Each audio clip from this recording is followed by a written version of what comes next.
Patrol wasn't making their rounds, so we fired a shot just to flag them down. What happens when a song dominates the radio for one blazing summer, only to disappear into silence the moment fall arrives?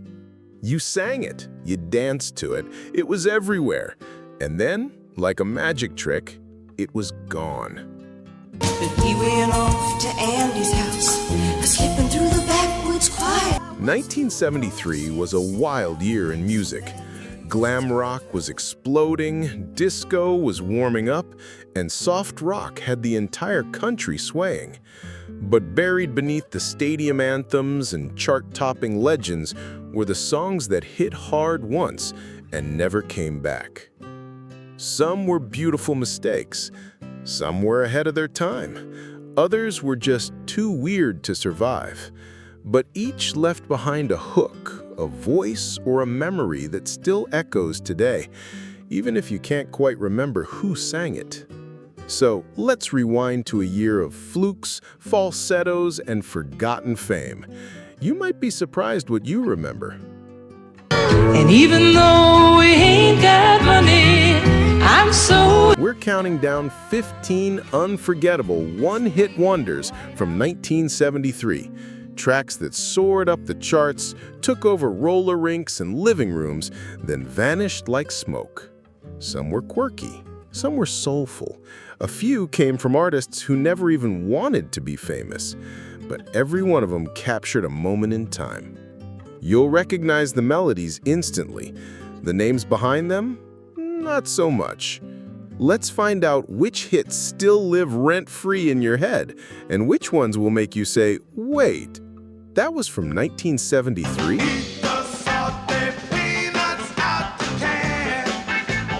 Number 1. Playground in My Mind by Clint Holmes. Close your eyes and follow me to where the children laugh. Sweet, strange, and just a little surreal. Playground in My Mind felt like a musical nursery rhyme for adults, and somehow it worked. Released in 1973, this dreamy tune reached number 2 on the Billboard Hot 100 and stuck around for 23 weeks. My mind, where the children laugh and the children... Here's the twist. The song featured a child's voice singing lines like, "My name is Michael, I've got a nickel." And that voice? It belonged to producer Paul Vance's 7-year-old son. Clint Holmes wasn't even a songwriter. He was a talk show announcer turned reluctant pop star. My name is Michael, I got a nickel, said I got a nickel. Despite the success, Holmes never charted again. He pivoted to a career in TV and Las Vegas entertainment, far from the radio waves that once made him a household name. For about 5 minutes, it was the kind of hit that made you smile, then made you wonder if you dreamed the whole thing. We sing a song all day. Number 2. Hocus Pocus by Focus.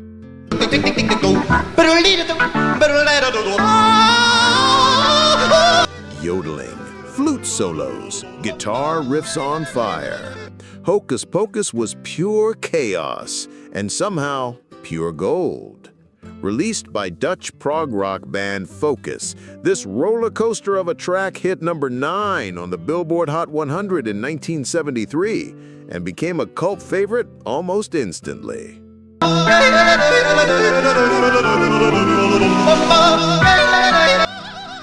The song is a fever dream.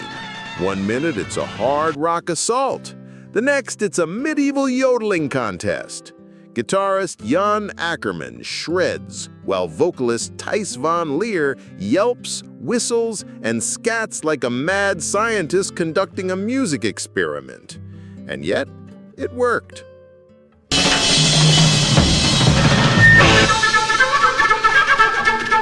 Fun fact, the song was never intended to be a single. It was just a jam session gone rogue. But American radio stations couldn't get enough of it. Focus never landed another U.S. hit, but Hocus Pocus lived on, popping up in commercials, movies, and even sporting events. One hit, infinite rewinds. Number 3, The Morning After by Maureen McGovern. And find the place that's safe and warm. It won an Oscar, and then it vanished. The Morning After, the soaring theme from The Poseidon Adventure, won Best Original Song at the 1973 Academy Awards and climbed to number 1 on the Billboard Hot 100. It was everywhere. Movie theaters, weddings, AM radio. Maureen McGovern's crystal-clear soprano gave the song its emotional punch, making it feel like a hopeful hymn in the middle of disaster. But here's the surprise. McGovern was working as a secretary when she got the gig, and she only recorded the demo as a favor. It's not too late, not while we're living. The song made her a star overnight, but not for long. Despite a powerful voice and critical acclaim, McGovern never matched its success on the pop charts. She moved into Broadway and cabaret, where her talent found more loyal audiences. The Morning After was meant to accompany a sinking ship, but ironically, it became the high point of a pop career that never really left the harbor. We're moving closer to the shore. Number 4, Drift Away by Dobie Gray. Oh, give me the beat, boys, and free my soul. I wanna get lost in your... Give me the Beat Boys and free my soul. You know the line. You've hummed it without thinking. Drift Away was more than a hit. It was a gentle escape wrapped in soul and sunshine. Released in early 1973, the song floated all the way to number 5 on the Billboard charts. Dobie Gray's smooth, soothing delivery made it an anthem for anyone needing to tune out the world. The track had a magic that made people close their eyes and exhale. Oh, give me the beat, boys, and free my soul. I wanna get lost. But Gray wasn't new. He'd been grinding in the business for over a decade before this breakout moment. After Drift Away, he struggled to find another charting hit. Some blamed poor label support. Others said the industry didn't know where to place his cross-genre appeal, part soul, part country, part pop. He kept recording, but never reached those same heights again. Still, that one song became immortal, played on radios, in road trips, and hearts forever in need of a little peace. I don't understand the things I do. Number 5, Pillow Talk by Sylvia.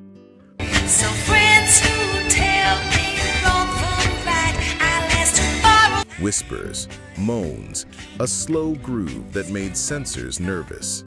Pillow Talk wasn't just a hit, it was a bedroom revolution. Released in 1973, this sultry soul track slinked its way to number 3 on the Billboard Hot 100 and number 1 on the R&B chart. Originally written for Al Green, the song was deemed too provocative for his gospel-tinged image. Ooh, I don't wanna see you be no fool, but I'm teaching. So co-writer Sylvia Robinson, yes, that's Sylvia, who'd later help launch hip-hop with Sugar Hill Records, stepped in and recorded it herself. And the result? Instant heat. The breathy vocals, suggestive lyrics, and sensual delivery pushed the limits of what radio would play at the time. Some stations refused to touch it. That only made it more popular. But Sylvia never chased pop success again. She returned behind the scenes where she quietly helped shape music history. Pillow Talk was her mic drop. One hit, then out the door. Friends all say it's fine, but can't compete. Number 6, Dead Skunk by Loudon Wainwright III. Dead skunk in the middle of the road, dead skunk in the middle. Yes, it's exactly what it sounds like. Dead Skunk is a folk rock novelty song about, wait for it, a dead skunk in the middle of the road. Released in late 1972 and peaking in early 1973 at number 16 on the Billboard Hot 100, it became a hit no one saw or smelled coming. Loudon Wainwright III wrote the tune in under 15 minutes after, yes, hitting a skunk with his car. The chorus, "Stinkin' to High Heaven," was shouted gleefully by radio DJs across the country, and audiences couldn't get enough of its absurd charm. Despite his sharp wit and cult following, Wainwright never charted again. But he didn't need to. He built a respected career in folk and acting, and later became known as the father of singer-songwriter Rufus Wainwright. Dead Skunk may be a punchline, but it still lingers in the air, a strange little anthem of 1973 that refuses to be forgotten. Dead skunk in the middle of the road, stinking to high heaven. Number 7. Danny's Song by Anne Murray. And even though we ain't got money, I'm so in love. It wasn't flashy, it wasn't loud, but Danny's song felt like a warm hug set to music. Originally written by Kenny Loggins for his brother, the ballad found new life in 1973 when Canadian singer Anne Murray released her version and quietly climbed to number 7 on the Billboard Hot 100. The lyrics were simple, sincere, and full of gratitude. Murray's soft, crystal-clear voice gave them even more weight. At a time when the charts were packed with glam and funk, Danny's song stood out by being humble. With you, honey, everything will bring a chain of love. Anne Murray was already a country success in Canada, but this was her first big U.S. crossover. And while she'd go on to dominate the country charts, she never returned to the U.S. pop top 10. Still, Danny's song became a wedding favorite, a lullaby, a reminder that sometimes a whisper hits harder than a scream. With you, honey, everything will bring a chain of love. Number 8. Cisco Kid by War. They met down on the border, Rio Grande, pretty close to Mexico. He was a cowboy, kinda. Cisco Kid wasn't your typical Western anthem. Released in 1973 by the funk rock soul fusion band War, the track galloped to number 2 on the Billboard Hot 100. Powered by Latin grooves, wah-wah guitars, and just enough mischief to make it unforgettable. Inspired by the old-school TV character The Cisco Kid, the song reimagined the cowboy as a streetwise funk hero. It was quirky, funky, and undeniably catchy. The call and response vocals made it feel like a party, and for a while, it was everywhere. War had other R&B hits, but Cisco Kid was their biggest pop moment. Internal conflicts and frequent lineup changes kept them from maintaining mainstream momentum. Still, the song became a lowrider classic, played at cookouts, block parties, and anywhere nostalgia rides shotgun. The Cisco Kid might not have stayed, but his groove never left.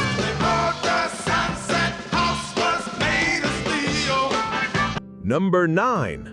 Life is a Rock, But the Radio Rolled Me by Reunion. Life is a rock, but the radio rolled me. Life is a Rock, But the Radio Rolled Me is a rapid-fire name-drop marathon. Bands, labels, DJs, jingles, all delivered at machine gun speed. Released in 1973, the song rocketed to number 8 on the Billboard Hot 100 and left everyone both dizzy and delighted. Reunion wasn't even a real band. It was a studio project fronted by singer Joey Levine, the same voice behind 1969's Yummy Yummy Yummy. This was bubblegum pop turned into art, chaotic, clever, and absurdly catchy. There's no real chorus, just an endless list of pop culture touchpoints set to a pulsing beat. And somehow, it worked. Reunion never released another major single. the project dissolved as quickly as it came together, leaving behind a one-hit wonder that still feels like flipping through a vintage record store at 78 RPM.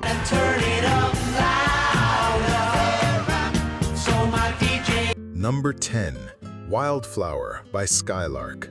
On her slender shoulders bore the weight of all her. Let her cry. It wasn't loud, it didn't beg for attention, but Wildflower bloomed quietly and then never left.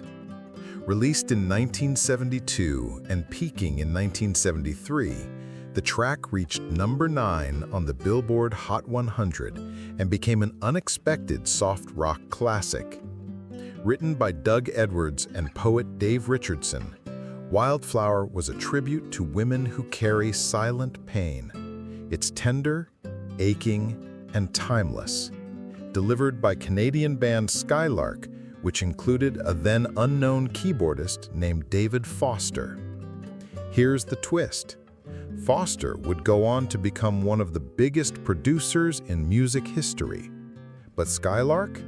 They never had another hit. The band faded, quietly, like the song itself. Wildflower has since been covered, sampled, and resurrected by artists from Tupac to Kanye. Proof that some flowers bloom once and echo forever. I would pick her from the garden to be mine. Number 11, One Tin Soldier by Coven. On the mountain was the treasure buried deep beneath the stone. Peace, love, and warning shot. One Tin Soldier wasn't just a song. It was a parable wrapped in a protest anthem. Originally released in 1969, it gained massive popularity in 1973 thanks to its use in the cult film Billy Jack. That version, sung by the band Coven, climbed the charts and sparked debate. The lyrics told a haunting tale of greed and violence disguised as virtue. At the height of the Vietnam War's cultural fallout, the message hit hard, especially among young listeners hungry for meaning beyond the music. Coven wasn't your typical band. Known for occult imagery and theatrical stage shows, they were often misunderstood. And despite One Tin Soldier becoming a school assembly staple and protest hymn, the band never found another hit. Still, the song lived on. In classrooms, funerals, and anti-war documentaries, long after its creators had faded into myth. There won't be any trumpets blowing come the judgment day. Number 12, The Night the Lights Went Out in Georgia by Vicki Lawrence. Said I'm your best friend and you know that's right, but your young bride ain't home tonight. Murder, betrayal, and a twist ending worthy of a Southern Gothic thriller. The Night the Lights Went Out in Georgia wasn't just a song, it was a story. Released in 1973 and soaring to number 1 on the Billboard Hot 100, this haunting ballad introduced the world to Vicki Lawrence, not as a comedian, but as a chart-topping vocalist.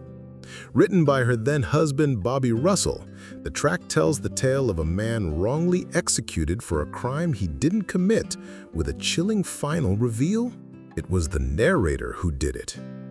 Dark, dramatic, and wildly cinematic, it stood out in a sea of love songs and disco beats. Despite its success, Lawrence never had another major hit. She returned to television, where audiences knew her best, not as a singer, but as Mama from The Carol Burnett Show. But for one eerie moment, she owned the airwaves, and the lights went out, not just in Georgia, but everywhere. Guilty in a make-believe trial. Slap the sheriff on the back with a smile. Number 13, The Lord's Prayer by Sister Janet Mead. As we forget them who trespass against us, forgive us. You've never heard the Lord's Prayer quite like this. In 1973, Australian nun Sister Janet Mead turned the sacred text into a rock anthem, and somehow it worked. Backed by electric guitars, drums, and a surprisingly catchy hook, the song soared to number 4 on the Billboard Hot 100 and sold nearly 3 million copies worldwide. At a time when disco and glam rock ruled, this felt like it dropped from another universe. Religious leaders were divided. Some called it blasphemy, others embraced it as a modern way to reach young people. Sister Janet wasn't chasing fame. She gave away the profits and quietly stepped back from the spotlight. No follow-up hit, no tour, just one holy burst into pop history, then a retreat into silence. It's still the only time a nun has charted that high, and probably the only time a prayer got a backbeat. Give us this day our daily bread. Forgive us our trespasses. Number 14. Please Come to Boston by Dave Loggins. I'm staying here with some friends and they've got a lot to run. It's the sound of a man drifting through life, begging love to follow and always being turned down. Please Come to Boston is soft rock at its most vulnerable. Released in 1973, it climbed to number 5 on the Billboard Hot 100 and became an anthem for every wandering heart. Dave Loggins, cousin of Kenny Loggins, wrote it from personal experience, caught between the demands of music and the pull of home. Each verse finds him in a different city, calling for a woman to join him. Each chorus ends with the same answer: no. The emotional weight and poetic structure struck a chord with listeners, but despite the song's success, Loggins never reached the pop charts again. He shifted to songwriting, penning hits for others in Nashville.